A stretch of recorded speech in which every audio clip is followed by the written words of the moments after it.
নমস্কার বন্ধুরা, আমি কিছু কথা বলবো।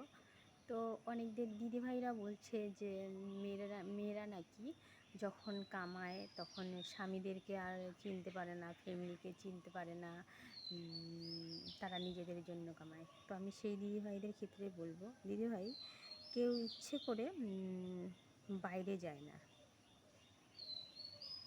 কেউ ইচ্ছে করে ঘরের বাইরে কাজ করতে যায় না। প্রতিটা মেয়ে চায় স্বাচ্ছন্দ্যে জীবনযাপন করতে, কিন্তু যাদের স্বামীরা সেটা বুঝে না।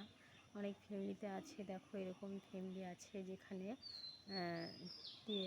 স্বামীরা মদ খাচ্ছে, গাঁজা খাচ্ছে, অথচ বউকে দিনের পর দিন খেতে দিচ্ছে না, খাওয়া পড়া দিচ্ছে না, সংসার চালাচ্ছে না, বাচ্চা কাচ্চাকে খেতে দিচ্ছে না।